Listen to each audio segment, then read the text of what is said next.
یہ سب آئی. وہ بیچاری سوچتی تھی اتنی محنت سے خریدا گیا ہے، اگر ہمارا دوپٹہ اس طرح سے رہا تو کار میں پہننے سے اور گلے میں پہننے کا فائدہ کیا ہے؟ پہنتا ہے انسان دکھلانے کے لیے. تو کہتے ہیں کہ وہ عورتیں آئی پہن کے تو اس طرح سے انہوں نے لٹکا رکھا تھا دوپٹہ پیچھے کی طرف، تاکہ کان کی بالیاں بھی نظر آئے، گلے کا ہار، اور ہاتھ میں بھی اگر کچھ پہن رکھا ہے تو وہ بھی نظر آئے. آگے بات سمجھ میں؟ یہ طریقہ تھا اس زمانے کا، اور کوئی نیت بری نہیں تھی ان کی، دستور ہی چلا رہا تھا. حضرت اسماء بنت مرثد رضی اللہ تعالی عنہ، اللہ اکبر، اللہ تعالیٰ آج ایسی ماؤں بہنوں سے ہمارے معاشرے ہمارے گھروں کو بھر دے. کتنا اونچا مقام، ان کی زبان سے ایک ہی جملہ نکلا، اللہ اکبر، ما اقبح ھذا، ما اقبح ھذا. اللہ اکبر، ارے کتنا یہ برا لگ رہا ہے. عورت ہو کر کے کان کھلے اس کے، عورت ہو کر کے گریباں کھلا اس کا، عورت اس کا گلا کھلا. ما اقبح ھذا، کتنا یہ برا منظر ہے، کتنی خطرناک چیز ہے یہ.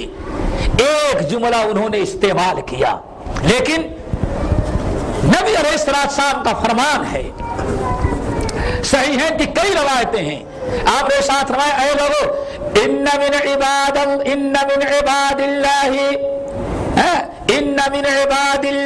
من لو اقسم علی اللہ لابرہ.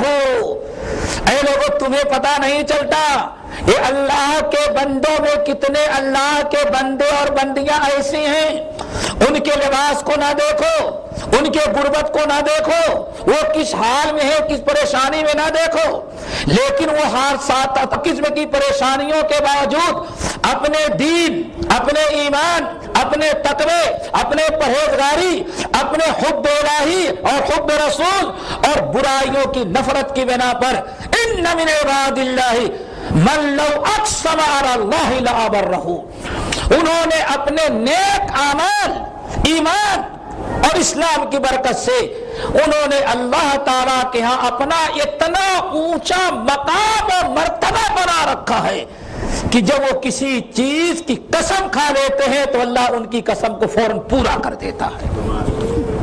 ایک خاتون، اللہ اکبر، ما اقبح ھذا. جابر بن عبداللہ رضی اللہ تعالیٰ عنہ کہتے ہیں ہماری اس ماں، مومنہ ماں، مسلمہ، ہماری دینی بہن اسماء بنت مرثد رضی اللہ تعالیٰ عنہ نے اپنے زبان سے اتنا ہی ادا کیا تھا. کتنا برا لگ رہا ہے، عورت ذات، عورت ہو کر کے اس طرح سے دوپٹہ پیچھے کی طرف لٹکا ہوا اور سینہ کھلا ہوا، گلا کھلا ہوا، کان کھلے ہوئے، یہ نمائش کرتے ہوئے آئی ہیں اور سارے مردوں کی نگاہیں، اجنبی مردوں کی نگاہیں ان کے اوپر پڑ رہی ہیں. انہوں نے ارادہ ظاہر کیا، کہتے ہیں فوراً اللہ تعالیٰ نے اپنے نبی پر یہ آیتیں لے کر کے جبرائیل امین کو بھیج دیا، قل للمؤمنین یغضوا من ابصارہم، اے ہمارے نبی مومنوں کو کہہ دے اپنی نگاہیں نیچی رکھیں اور اپنی عزت کو محفوظ رکھیں. اور اسی طرح سے وَقُلْ لِلْمُؤْمِنَاتِ يَغْضُضْنَ مِنْ أَبْصَارِهِنَّ، مومنوں کو بھی حکم، عورتوں کو بھی حکم دے دیں کہ وہ بھی اپنی نگاہیں نیچی رکھیں اور اپنی عزت کو محفوظ رکھیں. بات ہو گئی. اللہ تعالی ہم سب کو غض بصر کی توفیق نصیب فرمائے. ایک بڑی فضیلت والی چیز ہے، امام طبرانی رحمۃ اللہ علیہ وغیرہ نقل کیا، رسول نے ارشاد فرمایا سراست اعین، تین قسم کی آنکھیں ہیں جن کو قیامت کے دن اللہ تعالیٰ اتنی دور ان کو جہنم سے رکھے گا، جنت کے اندر رکھے گا، حشر کے میدان میں اتنے دور وہ ہوگے کہ جہنم کا دھواں بھی ان کو نظر نہیں آئے گا، جہنم کے دھوئیں کا بھی احساس نہیں ہوگا. اللہ انہی خوش نصیبوں میں ہم سب کو داخل کر لے. وہ کون ہے بھائی؟ نمبر ایک، عین بکت من خشیت اللہ، پہلی وہ آنکھ جو اللہ تعالیٰ کے یاد، اللہ تعالیٰ کے ڈر سے رو دے. عین بکت من خشیت اللہ، وہ آنکھ جس نے اپنے گناہ، اپنے قصور، اپنی اللہ تعالیٰ کے عذاب قبر، قیامت کی ہولناکیوں کا تصور کیا، وقت من خشیت اللہ، آنکھ سے آنسو آ گئے۔ نمبر 2، وعین حرست فی سبیل اللہ، دوسری وہ آنکھ جو مجاہدین کی حفاظت رات میں کرتی ہے دشمنوں سے۔ مجاہدین سوئے ہوئے ہیں، دشمنوں کے آنے کا خطرہ جس طرف سے ہے، رات کو نگرانی کرتے ہیں۔ اور تیسری آنکھ جو خاص طور سے آج ابھی بیان کرنا تھا، وعین غضت عن محارم اللہ، تیسری وہ آنکھ ہے جو اللہ تعالیٰ نے جن چیزوں کو دیکھنا حرام قرار دے دیا ہے وہ چیزیں سامنے آتی ہیں تو اپنی نگاہیں نیچی کر لیتا ہے۔ نگاہیں نیچی کرے، پردے کو سوال ہی نہیں رہ جائے گا پھر، سب سے پہلے نگاہوں کا۔ لیکن آج شیطان بے ایمان نے کیا کہا؟ اصل معاملہ دل کا ہے، نگاہوں کا نہیں۔ اللہ کے رسول فرماتے ہیں اصل معاملہ کس کا ہے؟ نگاہوں کا۔ اور یہ شیطان کے اولیاء جو ہے کیا کہتے ہیں؟ نہیں، نگاہوں کا، چہرے کا کوئی معاملہ نہیں، سارا معاملہ کس کا ہے؟ دل کا۔ دل صاف ہونا چاہیے، بس دل آپ کا صاف ہے، واقعی ایمان سے صاف ہے، دل صاف ہے، لیکن کس سے صاف ہے؟ ایمان سے صاف ہے۔